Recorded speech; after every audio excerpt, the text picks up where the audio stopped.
Still Daybreak Africa features staying in which university you say on the city. At this moment, we'll be talking on economic tensions on agriculture sector. Recently, traders in massive food diversion to Niger Republic, Cameroon, among other nations. And to discuss this topic is Felix, Ijeh in the house. Good morning and welcome on Daybreak Africa. Good morning and thank you for joining us this morning. Good morning.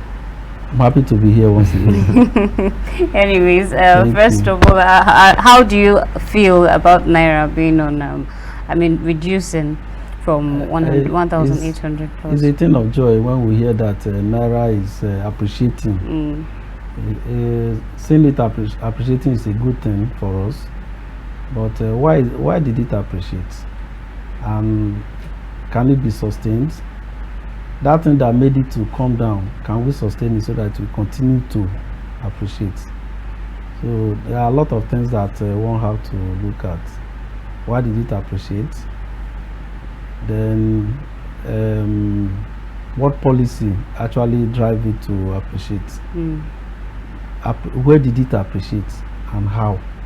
So those are questions.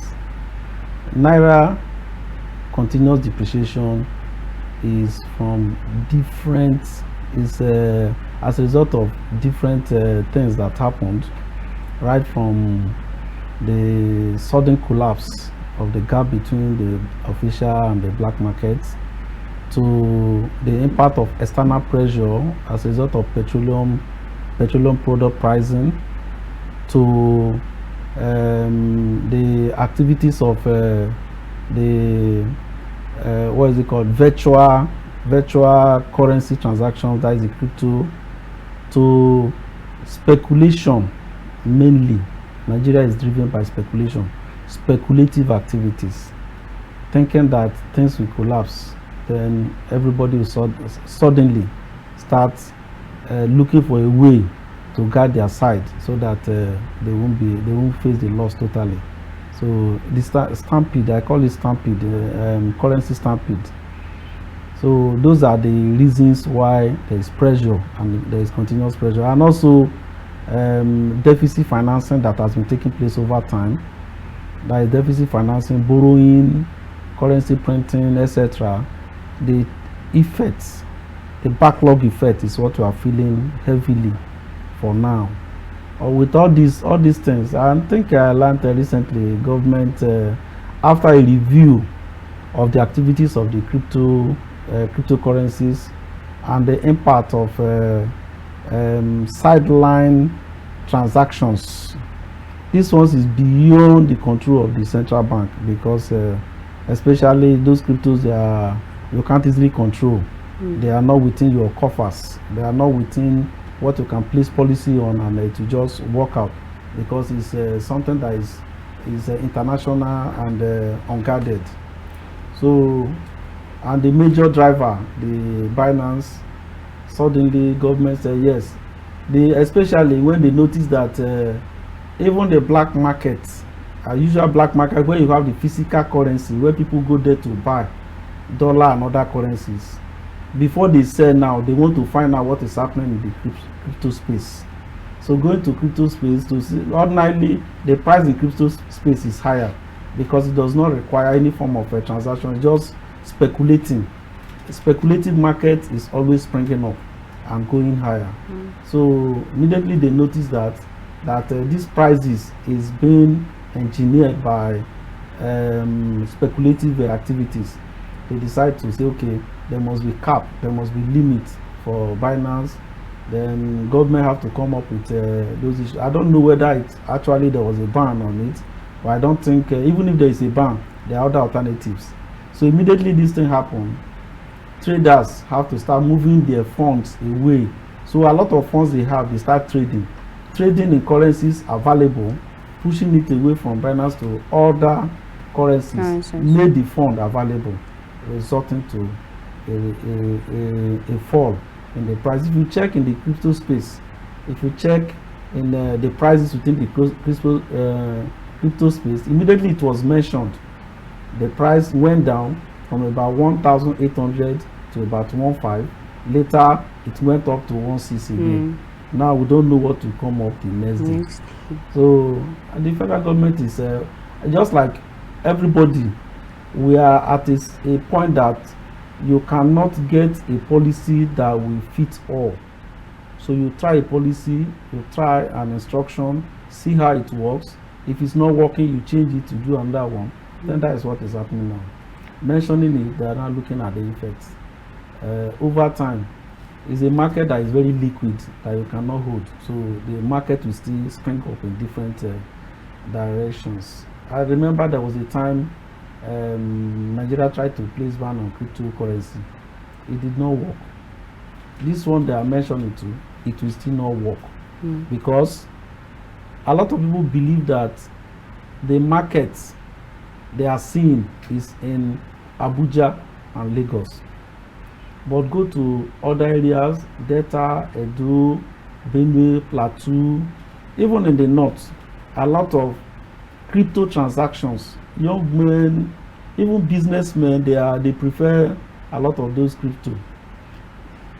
Remember that even now, the regular bankers, they are now under pressure because non-banking applications is taking away businesses. That is just like what the crypto is. There are some you can control, there are some you may not be able to easily control. That reduction in price, I think is orchestrated by the impact of sudden shock on Binance and other cryptocurrencies. And again, the need for people to push fund away from one point to another. I think that is what affected it a little. But what baffled me most and what I feel is a major problem, that speculation in Nigeria, is now that we've lost hope in Naira. That no matter the price of foreign currency, you will still need to trade it with your dollar, with your Naira. So even when the price is going up, very many people are feeling that Naira will still depreciate the more.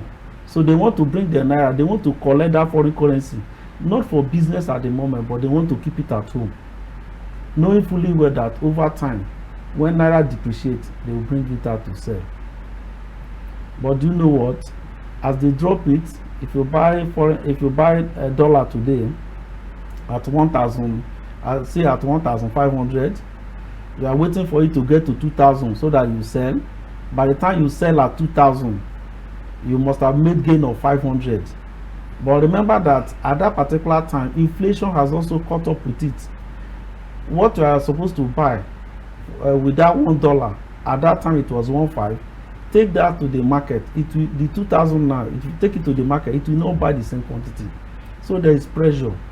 This is a kind of what I call money illusion. You think you have when you don't have. This is in economics we say nominal value. It's not the real value. The nominal value, that is why you have continuous inflation, but the real value is very low, and that is why our standard of living is still going further low. You don't seem very convinced this appreciation is going to sustain itself. We are watching. You know, Nigeria, just like any other economy, in this hard time, we are social being, and apart from that, we are behavioral. So as policies come, you think of how to survive. Thinking of how to survive, you look at how to counter it.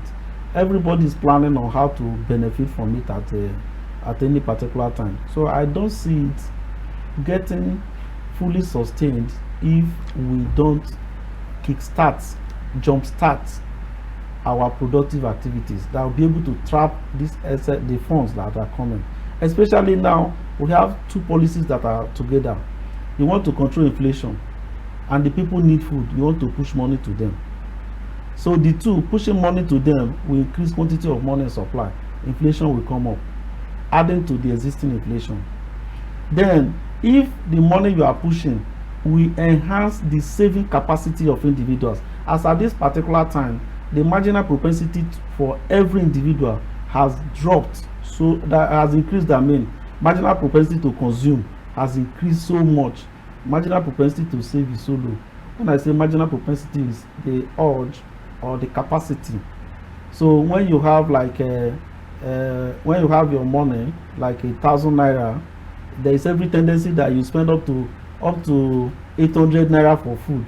That means your marginal propensity to consume is 0.8. That is how we say it, 0.8. That is, you have this 80% tendency that all you earn that you are going to consume it.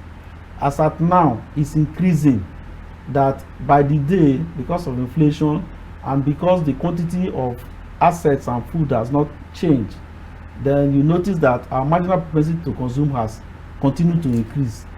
And if it's increasing continuously without increase in marginal propensity to save, because it is from what you save that you invest. If you are not investing, then you will not have increase in productivity as much. So if individuals cannot invest, government should invest now.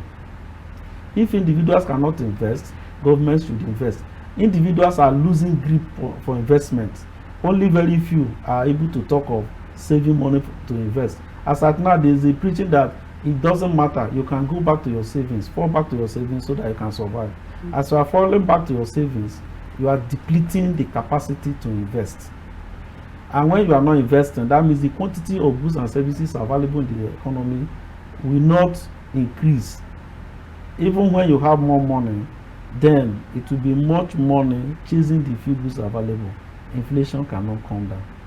And what drives, as inflation is going up, there is every tendency that exchange rates will also increase. That means the value of our naira must have depreciated. I believe in Nigeria, I believe in my country, but I want to see what all of us should have hope that things will improve. But sustaining this appreciation in naira is what we are watching out for now, because we want to watch the quantum of fund that is being pushed to indigents. As at now, the president gave the mandate that every fund outstanding that every government is owing, that they should pay. At this particular time, government, local, we discussed last time, local, states, they should be talking of productive activities. Instead of giving somebody cash, you should give the person farm input. At least if we suffer now, so that tomorrow we'll eat. By the time we collect the cash, very many of us will have the urge to consume first instead of investing. But if government, just like one of the state governors in the north, he said he has ordered 1,000 tractors, and out of the 1,000, about 300 has been supplied, that his people should go to any farm, they should start farming. They will use government tractors to till the soil, to harrow the soil. Then government will also supply the farm inputs, improved varieties, so that farmers will go there to farm. As you are farming, government buy it. And then those people farming, you will have enough food. The local communities, at least local communities will see it cheaper to buy. Then the remaining one, instead of wasting, government is taking them off to their silos, so that when there is pressure, then they can make it available. Every government should start thinking like that. Local government, especially local governments, we need to start thinking like that, because they are the people that are close. They are the closest to the people. Individuals should be thinking of how to plant food instead of planting flowers. At least have hope that tomorrow you will eat. If you have a garden around your house, you know that there is hope. If you go there to work every time, you know that one day those products will come out. And thank God, I've started seeing recently on TikTok, on Twitter Spaces, you see people now talking of producing yam within some months, 3 months, 4 months. Even if you don't have land, you can have bags, you have sacks, fill it with sand, buy a little nutrient, put it there, walk around that. Within a short time, you will get your food. I think those ones is what we should be thinking of, because somebody was just saying we are returning back to agrarian environment. You have to return back to agrarian, especially when you are hungry. Hunger drives agriculture, and as agriculture is being driven, once the products from agriculture increase, they will have surplus for industries. And when industries are coming up, especially if our iron and steel industries are up well, then at least farm implements will be available.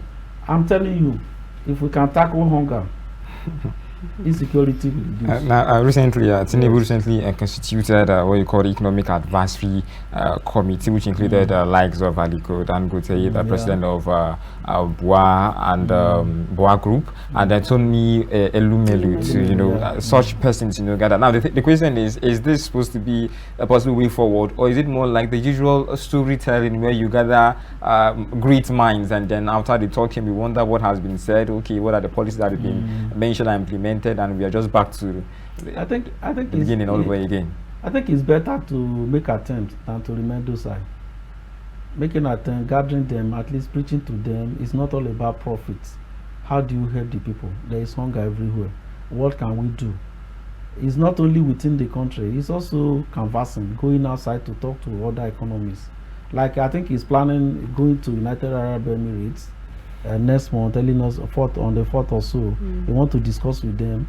So businessmen, they are going to have a business forum. They are going to discuss to find out how they are going to liaise with Nigerian investors and investors over there to see what they can do to improve our economy. It's a continuous process. The best way to solve a problem is to keep discussing the problem. And again, now we know that there's an issue. We are now having a kind of reorientation about what we feel and what we do, because most of the time what we feel is different from what we do, or what we feel that what is supposed to be done is different from what we are doing. Selfish interests. Because of selfish interests, corruption has a kind of crumbled a lot of things. But if we now see that insecurity has taken over because of corruption, because of inefficiencies in the system, then people should think twice. I think at this time, with these reforms that Tinubu is coming up with, he should also re-energize the justice system, so that defaulters should be punished openly. When defaulters are punished openly, then people will sit up. There are some things now that there is a state of emergency on food production, on insecurity. We have a lot of state of emergency. So the country itself, we are in a state of emergency. So with that state of emergency, if you see anybody that is trying to sabotage, capital punishment is no good. But who told you that it's not good? When they see that you will not have your life again if you misbehave, then you have to preserve your life. So we have to help ourselves. Individuals now we are losing capacity. So government should think of how to help. Then the question a lot of people are asking, all these funds that they are moving, that is coming up, where was it before? Is it that we are not earning before, or did they earn it yesterday, or did they borrow extra? So those are questions that we need to start asking. Those are the things we have to look at. It's like we are borrowing to solve a problem now. The problem is to eat. But we should also be thinking of that money we borrow, instead of just eating, let us plant so that we still eat tomorrow. So that's the gospel. No, I guess the major question, the major question here at this point is this meeting, is it timely enough? We have gone through a series of theoretical policies already that to some extent probably has been positive or negative. Everybody tends to have their take on that. But is this timely enough, or should he have actually contracted these persons before time for making policies? Because it's more like a medicine after death at this point. What's the point of calling private stakeholders after things are already probably gone from bad to worse already? As it is, Tinubu is a businessman. Even the time he came around, immediately after swearing in, he has been talking with. I've seen his movement, a lot of people that he has been moving with. For instance, immediately he was announced the winner, the first person he showed picture with was Tony Elumelu. He started talking of businessmen, but the thing has become out of hand. He does not know what to do again. The best thing is, everybody come, what do we do? There is no best time for it. There is no best time for it. If this is the time, he called them. But let us pray that it will yield positive results. At the time, BUA told us that they will reduce the price of cement. But recently, price of BUA cement is higher than that of Dangote. So then the question is, what are they doing? Then federal government came up to say, if Dangote and BUA, if they did not reduce the price of cement, then they are going to open the borders, let them start importing. Is that a solution? So those are issues. Then that means we want to find out, cement from outside, is it cheaper than the one inside? If it's cheaper and we're under pressure, why can't we bring it in? Now you talk of rice. Staple food in Nigeria is rice. Is it still cheaper outside? If it's cheaper outside and our farm we're unable to produce enough, then government, even if you did not allow us to go to buy, government should go and buy in bulk so that they sell cheaper for us. So those are options. But instead of buying continuously, why not think of how to expand? We have vast land in Nigeria. We have vast land. If the output of a fertilizer from Dangote fertilizer is not enough, then the one from Notori with Dangote is not enough, then government should think of how to invest more in compost, in fertilizers, and things that will nourish the soil, so that farmers get results when they go out to farm. At this particular time, I think fertilizer should be distributed almost free. Instead of giving money to people, give money to producers of fertilizer. Let them produce it. Government will buy it off, make it available. You don't have farm, everybody come and take 10 kg of fertilizer. You see people, they want to use it. They will start clearing areas so that they will think of what to plant. Those are ways to encourage people to go into such investment. You talk of farm implements too. Government should also think of how to invest. Then government should look back at our land tenure system, ownership of land. People that actually really needed the land, they don't have access to it. Some land available for government, you see trees growing there, nothing is happening. They will just keep it like that. Why not tell the local government, any federal government land that is around your environment, use it for farm. Just make it available, because every state have vast land owned by the federal government. Is a no-go area. So if it's within your locality, it should be used for farmland. As at now, I don't think it's bad if every state government will say, for every local government or LCDA, you should have minimum of 5 tractors standby. That if you see anybody that wants to go into farming, then let the person show you the farm, till the soil for the person. Then research institutes should go back and give us improved varieties that has very short gestation period. If we start it like that, within the next 3-4 months, we will have enough food. We won't be cap in hand begging others for food. As at now, we don't have enough wheat, and we are supposed to be having cassava flour. We are not harnessing it at all. Cassava flour will be used for all this macaroni you are seeing, to be used for bread, it will be used for cakes. At least we are supposed to improve on that. If it's cassava, we know how to farm. Could you believe that now the foreign exchange earning that we have in cassava, China has over more than 20 times ours. Then the other economies, smaller economies, they are now into cassava. Recently, we want to collaborate with Malaysia. Malaysia came to Nigeria to pick palm kernel. Now we are going to them to come and teach us. So I think the problem is a general problem. We cause our problems ourselves. Corruption has killed the system.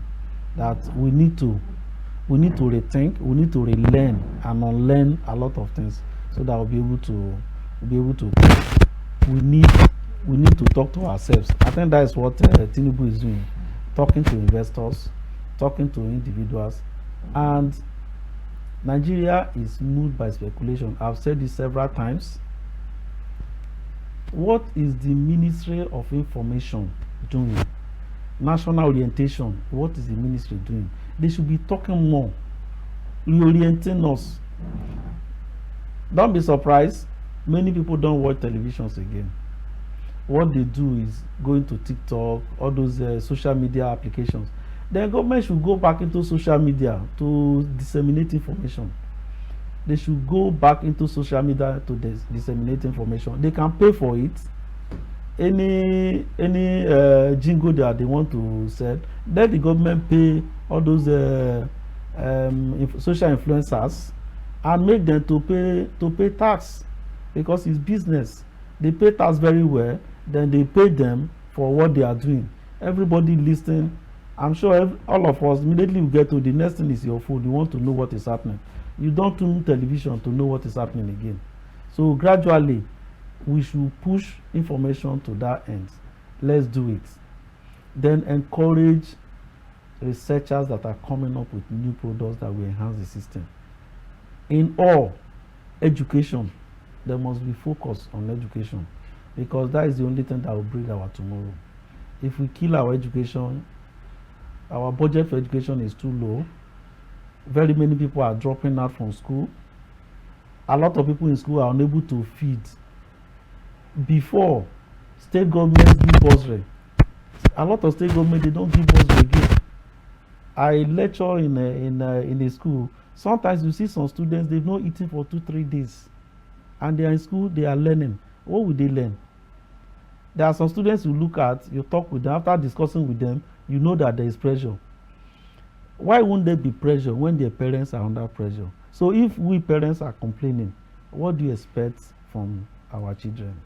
So there is problem. If you want to help the one that will bring succor to people's life tomorrow, not just eating and feeding to. The federal government is trying, but at least we need to do more. Our education curriculum has to change. Our plan for our children have to change. We need to know how many are in primary school, how many are in secondary school. We need to check what they are reading. We need to get the quality of education they are getting, so that we'll be able to check migrations, unnecessary migration. And again, as they are preparing, as they are coming up as graduates, how can government help them so that they can start on their own? Because it's not just government employing. Government cannot employ everybody, but government can make social infrastructure available so that people can easily invest. How can you train engineers? After training engineers, you see all of them in Abuja looking for work. Why did they go to such a training? If you are training engineers, then during NYSC, let them go to engineering firms instead of going to classes to teach. Because what we have been doing is taking them to classes, let them go and teach. A lot of them, are we actually getting much value? If you want to employ primary school teachers, employ quality teachers. Tell them what to teach by drawing proper curriculum and make sure they are properly evaluated. Then those in different areas like engineering, then you should tailor them well so that they will enter different engineering fields. Those that are in education, if you feel that those that are studying education are too few, encourage people to study education by paying teachers well, so that people will be ready to leave from school to education. Until we enhance the quality of our education, our future will not be enhanced. Well, I think so far you've been able to enumerate a chunk of solutions to economic problems. However, bringing it down to the major discourse which we have, there have also been cases of traders accused of hoarding food items for transfer to neighboring countries like Cameroon, Chad, and Niger Republic, amongst others. Now, this news has been trending recently, considering the fact that we have a low agricultural production here in Nigeria.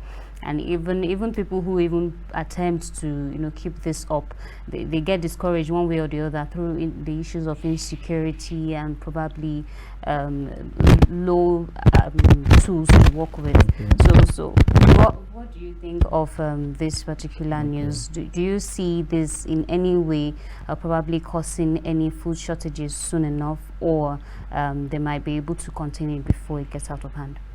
Those are the border town, they are doing their normal business. There is never a time you get to the border town without seeing a lot of trucks lined up waiting to cross. That is a normal business. They are the border town, they farm within the border town and they move their goods across to sell. So now government said they should not be sending goods across. If you say they should not be sending goods across, government should make available fund to buy the goods from them so that they will send to the people. A producer want to make profit.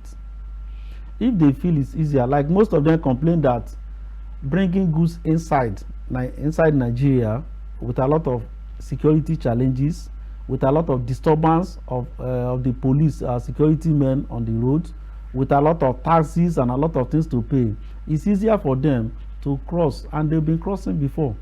So I don't think it's a calculated attempt to, like what the vice president said, that people are bound to, because they did not win election, it's a calculated attempt for them to stifle activities of the current government. I don't think it's correct, because that has been their business and they are doing their normal business. They are looking at where they can sell and make maximum returns. So though as it is, feeling that we have issue in Nigeria, government, instead of discouraging all those farmers, because it will kind of discourage them if they did not see off-takers. The thing is, it was mentioned that immediately they stop all those trucks and send them back, the price of a bag of maize or so fell by about 10,000 naira. It's expected. If you stop them from going out, the remaining ones, they would like to sell off before it will start before it will start having problems. Do you know those traders, they were taken out there to earn more. Now you have made them to lose 10,000 naira immediately. It will discourage them from going into the farm to do more. What government would have done is, if you want to sell, bring it, we are going to buy. Government will buy, then government should sell the price they want to sell. You can't dictate for a producer what is going to sell or who is going to sell to, if you are not in any way supporting the producer. So international cross-border businesses will continue.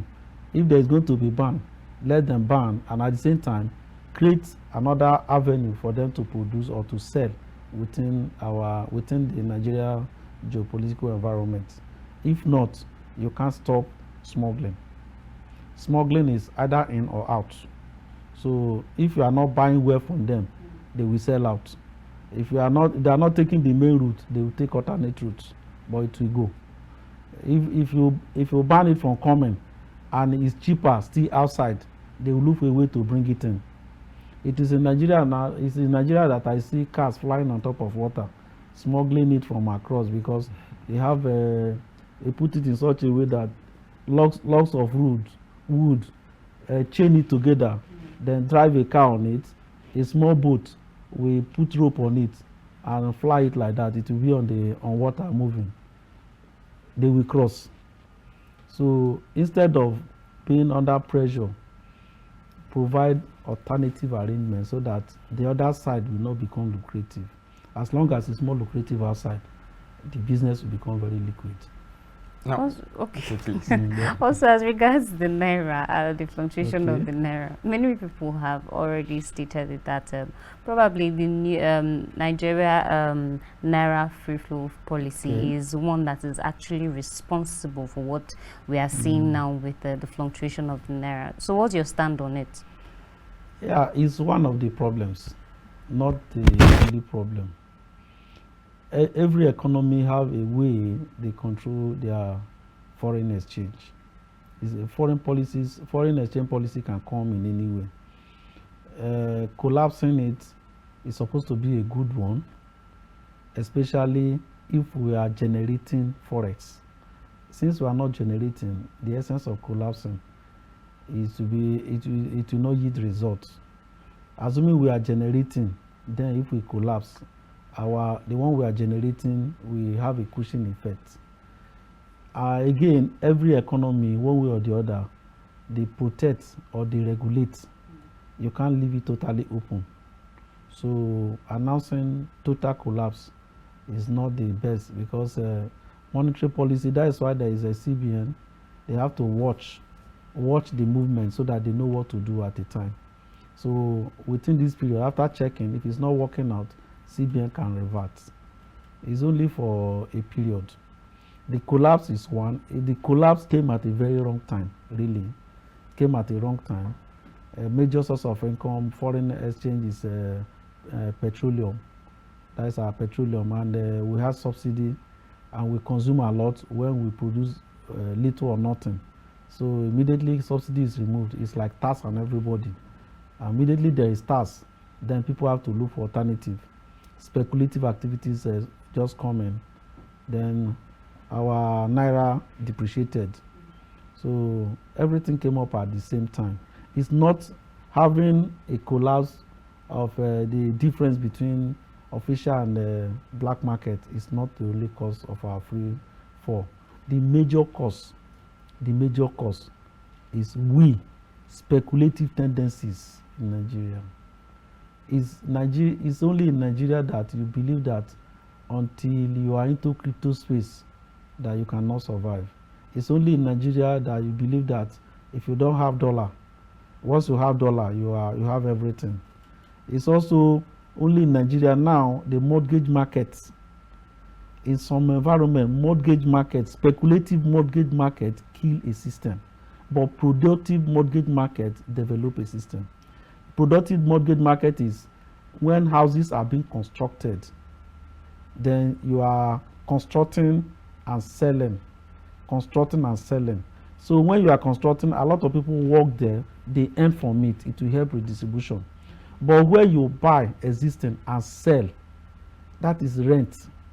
You buy existing and sell, you did not add any value, but you increase price. That price will be distributed on all of us, and that is tax on us, and that is increase in prices, inflation. It becomes persistent, appreciable. That is inflationary. You understand what I mean by that? The mortgage market now is booming. It's booming. Everybody want to sell land, want to sell house. Nobody want to build.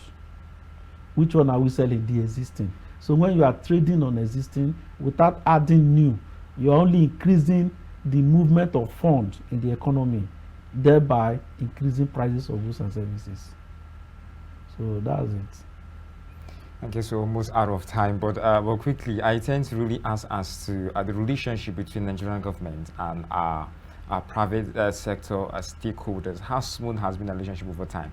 And as regarding the committee, gathered, these were the same committee we had during the time of Buhari, so the same committee we have in the time of Goodluck Jonathan, the same persons, and probably with the same policies and intents, but yet we are at this moment. Although I can't say for a fact if the policies or suggestions they made was actually taken or implemented, but having the same persons over again, I tend to ask and wonder the kind of relationship we tend to have with our. Yes, you see this thing that I just mentioned. If you think deep about it, when you have the same set of people coming up as the wealthiest people, that means income distribution is very poor. New ones are not joining them. The old ones are not leaving. Meaning that very, very few are, that is less than 5%, they are with over 90% of the entire income in the society. While the 90% of us are struggling with the 5%. That's why you have very few of them. They were there 20 years ago, 10 years ago. That means new ones are not springing up. The economy is tilting towards only one side. It's not in favor of income redistribution, and that is why there is a lot of inflation. Those ones are the ones that decide, bourgeois, that are the ones that decide in the economy. But as it is, government should know how to handle them. They should know how to handle them. There is need to control their businesses and to control their activities. After all, they are selling in Nigeria. You may not be able to control their price, but you can hit on them in order to start behaving well. As at now, government should be talking of generating income from expenditures. People that are going into heavy expenditure, that is, anytime you want to buy, if you are buying certain things, you should pay tax for buying, not food items. You should pay tax. That is what is called expenditure tax. Expenditure tax help the system. Then speculative businesses have to pay taxes heavily. Like I mentioned, content creators, you talk of forest market, you talk of banking sector, you talk of the insurance sector. Let them be paying. But the only thing is that you have to be watchful. I just mentioned banking sector now. By the time you impose tax on them, they will just push it to the people. Yes. So when you watch, while you impose tax on them, you control their charges. In that case, you'll be able to reduce the fund in their hands and make it available for general investments.